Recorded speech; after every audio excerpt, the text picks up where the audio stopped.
अस्सलाम वालेकुम नाजरीन। आज 3 दिसंबर है और 12 बड़ी खबरें लेकर सुबह 6 बजे वादे के मुताबिक मैं आप लोगों के सामने हाजिर हूं।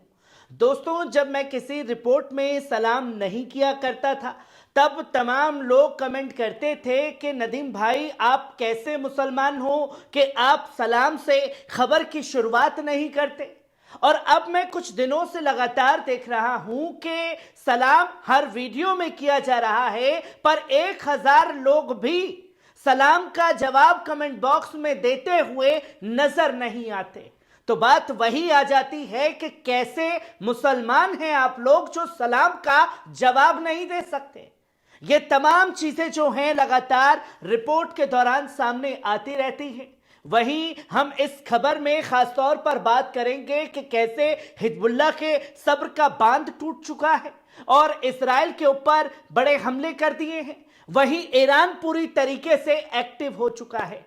Anti narcotics task force highly professional बंदे हायर ਕੀਤੇ ਨੇ, ਚਾਹੇ ਉਹ ਲਾਅ ਅਫਸਰ ਹੋਣ, ਚਾਹੇ ਉਹ ਫੋਰੈਂਸਿਕ ਦੇ ਹੋਣ, चाहे होर जांच के अधिकारी होण ते अपनी होणगे इन्हां दे। पंजाब सरकार में है नशे के खिलाफ जीरो टॉलरेंस। पंजाब सरकार का एक और कठोर कदम। शिकायत दर्ज करवाने के लिए मैसेज करें 9779100200 पर। नशे के खिलाफ हमारा साथ दें।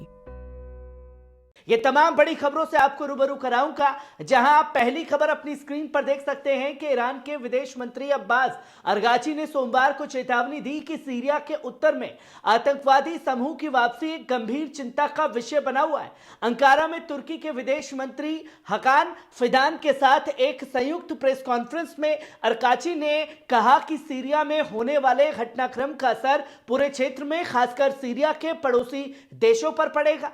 उन्होंने कहा कि सीरिया को आतंकवाद का केंद्र नहीं बनाने दिया जाना चाहिए और यह तुर्की के रुख के साथ मेल खाता है। अरकाची ने अस्ताना समझौते को फिर से सक्रिय करने की अपील की और सीरियाई सरकार, सेना और जनता के प्रति ईरान के पूर्ण समर्थन की बात दोहराई। वहीं अरकाची ने क्षेत्र में इजराइल की अस्थिरता फैलाने वाली गतिविधियों पर भी जोर दिया है और कहा है कि इन कार्रवाइयों को नजरअंदाज करना एक बड़ी गलती होगी।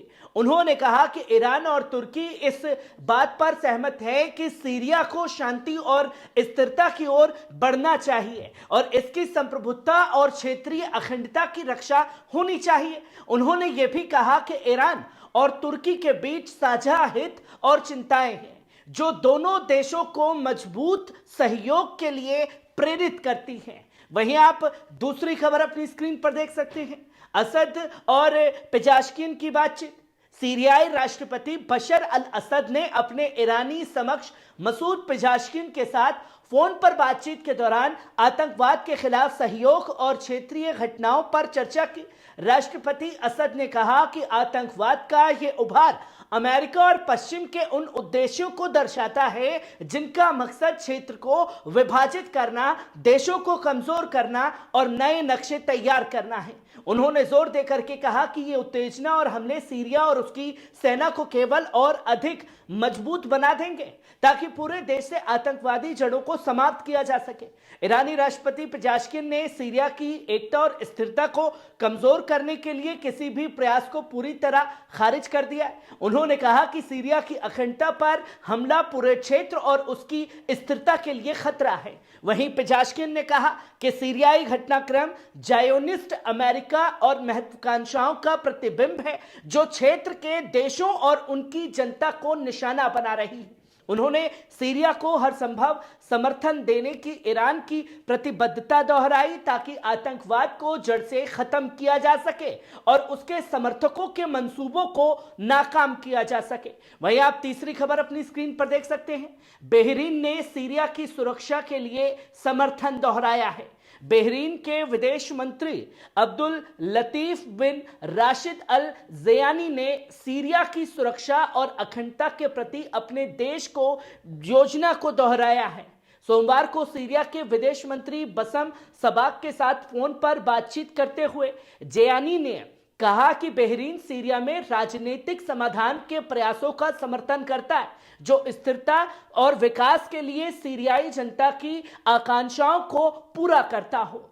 दोनों नेताओं के बीच ये बातचीत सीरिया के उत्तरी इलाकों, विशेषकर इदलिब और अलेप्पो में हालिया घटनाओं पर केंद्रित रही है।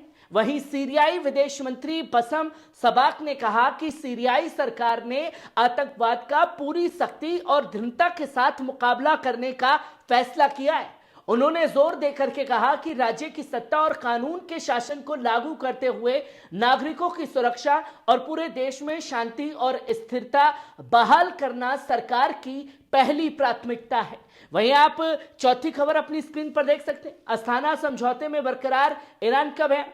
ईरानी विदेश मंत्रालय के प्रवक्ता इस्माइल बकाई ने कहा कि अस्थाना समझौता अब भी प्रभावी है और ईरान इस समझौते पर नजर रखने वाले अन्य देशों के साथ इस दृष्टिकोण को साझा करता है।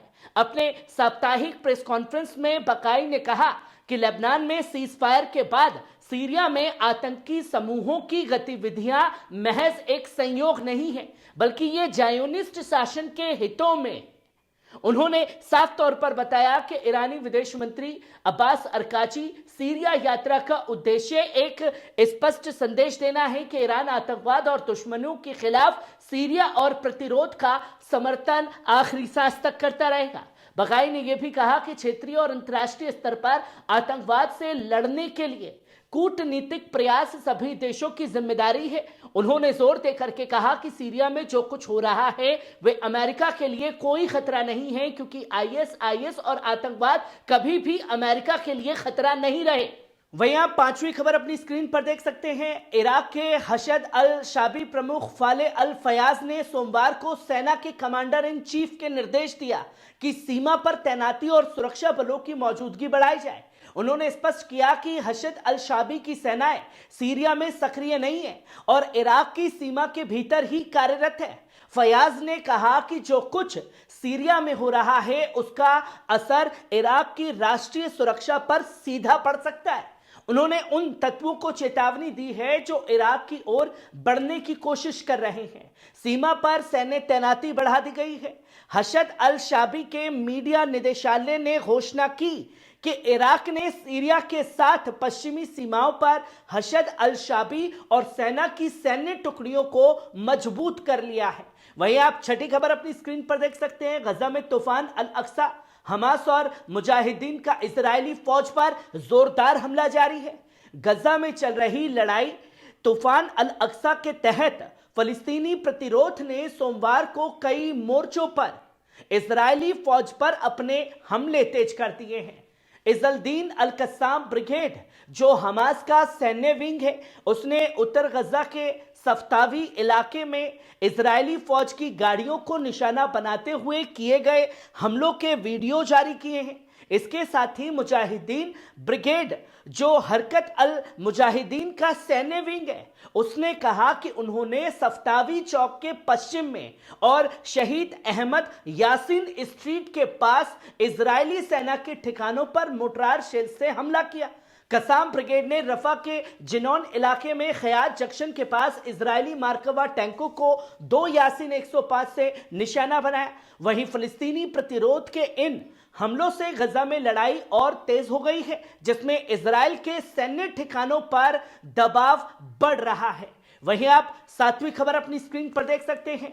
लेबनानी प्रतिरोध का इजरायली उल्लंघन पर जवाबी हमला, सब्र का बांध टूट चुका है हिजबुल्लाह का। हिजबुल्लाह ने सोमवार को एक चेतावनीपूर्ण रक्षा हमला किया, जिसमें कफर शुबा की पहाड़ियों में स्थित इजरायली सेना के रूवे 7 अल आलम पोस्ट को निशाना बनाया गया। प्रतिरोध ने एक बयान में कहा कि ये जवाब 27 नवंबर 2024 को लागू हुए युद्ध विराम समझौते के बाद बार बार हो रही इजरायली उल्लंघनों के खिलाफ दिया गया। बयान के अनुसार इजराइल द्वारा नागरिकों पर गोलीबारी, विभिन्न क्षेत्रों में हवाई हमले और लेबनानी हवाई क्षेत्र, यहां तक कि बेरूत तक पहुंचने वाले ड्रोन ऑपरेशंस जैसी घटनाएं शामिल हैं। इन हमलों में कई नागरिक शहीद हुए और कई घायल भी हुए। प्रतिरोध ने कहा है कि इजरायली उल्लंघनों को रोकने के लिए संयुक्त समीक्षाएं और अपीलें की गई हैं, लेकिन इनमें सफलता नहीं मिली है। वहीं लेबनान के संसद अध्यक्ष नबी बरी ने बताया कि इजराइल द्वारा युद्ध विराम के 52 से अधिक उल्लंघन दर्ज किए गए हैं। उन्होंने मॉनिटरिंग कमेटी से मांग की है कि वे इजराइल को कब्जे वाले क्षेत्रों से पीछे हटने और समझौते का पालन करने के लिए मजबूर करें। नबी बरी ने कहा कि इजरायली सेना की यह हरकतें युद्ध विराम समझौते का स्पष्ट उल्लंघन है और इसे रोकने के लिए कड़ी कार्रवाई की जानी चाहिए। लेबनानी प्रतिरोध ने यह संदेश दिया कि किसी भी प्रकार की आक्रामकता बर्दाश्त नहीं की जाएगी और मुंहतोड़ जवाब दिया जाएगा। वहीं आप 8वीं खबर अपनी स्क्रीन पर देख सकते हैं। 2023 में हथियारों की बिक्री में भारी उछाल हुआ है। इंटरनेशनल पीस रिसर्च इंस्टीट्यूट की ताजा रिपोर्ट के मुताबिक 2023 में हथियारों की वैश्विक बिक्री में भारी उछाल देखने को मिला है। यह वृद्धि यूक्रेन और गजा में जारी जंग और एशिया में बढ़ते तनाव की वजह से हुई है, जहां 2023 के आंकड़े दुनिया की शीर्ष 100 हथियार कंपनियों ने कुल मिलाकर $632 बिलियन की बिक्री दर्ज की है, जो कि पिछले साल के मुकाबले 4.2 से ज्यादा है। 2022 में आपूर्ति श्रृंखला की समस्याओं के कारण बिक्री में गिरावट देखी गई थी, लेकिन 2023 में मांग बढ़ने के साथ कंपनियों ने उत्पादन तेज कर दिए हैं। वहीं आप 9वीं खबर अपनी स्क्रीन पर देख सकते हैं। यमनी सेना का बड़ा हमला। फलस्तीनी जनता और प्रतिरोध के समर्थन में गजा पट्टी में इजरायली अपराधों के खिलाफ और यमन पर अमेरिकी ब्रिटिश आक्रमण का जवाब देते हुए यमनी सशस्त्र बलों ने रविवार को अरब सागर और अदन की खाड़ी में एक अमेरिकी विध्वंसक और 3 अमेरिकी सप्लाई जहाजों को निशाना बनाया, जिसमें यमनी सेना के प्रवक्ता ब्रिगेडियर जनरल यहिया सारी ने बयान में पुष्टि की कि स्टेना इनकेपेबल और मास्क और लिबर्टी ग्रेस जो अमेरिकी सेना के स्वामित्व वाले जहाज हैं, उनके साथ साथ एक अमेरिकी विध्वंसक पर यमनी सेना ने मिसाइल और ड्रोन बलों के जरिए उच्च स्तरीय सैन्य ऑपरेशन चलाया है। इन अभियान में 16 बैलिस्टिक मिसाइल, 1 क्रूज मिसाइल और 1 ड्रोन का उपयोग किया गया है। यमनी सेना ने अरब और अदन की खाड़ी में सटीक हमले किए, जिससे जहाजों को गंभीर नुकसान पहुंचा है। वहीं यमनी सेना के इस ऑपरेशन ने क्षेत्रीय सैन्य तनाव को नई ऊंचाई पर पहुंचा दिया है और ये अमेरिका सेना के लिए बड़ी चुनौती पेश करता है। वहीं आप 10वीं खबर अपनी स्क्रीन पर देख सकते हैं। उत्तरी सीरिया में ईरान और रूस का बड़ा कड़ा रुख। ईरान के राष्ट्रपति मसूद पेजाशकियान और रूस के राष्ट्रपति व्लादिमीर पुतिन ने सोमवार शाम फोन पर बातचीत में उत्तर सीरिया में बढ़ती आतंकी गतिविधियों पर चर्चा की। दोनों नेताओं ने इन गतिविधियों को सीरिया की स्थिरता और क्षेत्रीय सुरक्षा के लिए गंभीर खतरा बताया, जहां पेजाशकियान ने कहा कि लेबनान में हुए सीजफायर ने क्षेत्रीय शांति की उम्मीदें बढ़ाई थी, लेकिन उत्तर सीरिया में आतंकवादियों की नई गतिविधियों, जिन्हें ज़ायोनिस्ट शासन का समर्थन प्राप्त है, उन्होंने फिर से क्षेत्र में तनाव बढ़ा दिया है। वहीं ईरानी राष्ट्रपति ने चेतावनी दी है कि सीरिया में आतंकवादियों की वापसी न केवल देश की सुरक्षा और स्थिरता के लिए बल्कि पूरे क्षेत्र के लिए एक बड़ा खतरा है।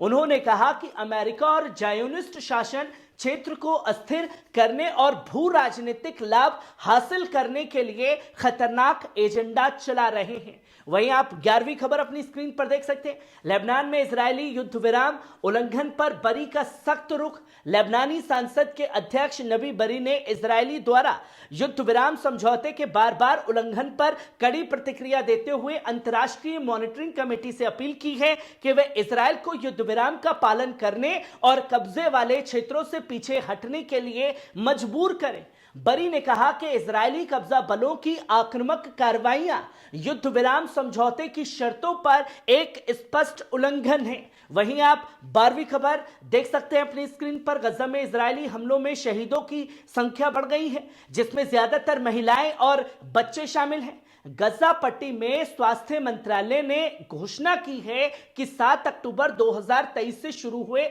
इजरायली हमलों में अब तक 44,466 लोग शहीद हुए। इनमें महिलाएं और बच्चे सबसे ज्यादा शामिल हैं, जो इस हिंसा के आसमान और निर्दयी प्रभाव को दर्शाते हैं। मंत्रालय के अनुसार घायल लोगों की संख्या 1,05,358 तक पहुंच चुकी है, जबकि हजारों शहीद मलबे के नीचे अब भी फंसे हुए हैं। बीते 24 घंटे में तकरीबन इजरायली सेना ने 4 बड़े नरसंहार किए। इन हमलों में 37 फलस्तीनी शहीद हुए और 108 घायल हुए हैं। तो दोस्तों, ये थी आज की 12 बड़ी खबरें। कौन सी खबर आपको सबसे ज्यादा पसंद आई, कमेंट बॉक्स में आकर के अपनी राय जरूर दीजिएगा।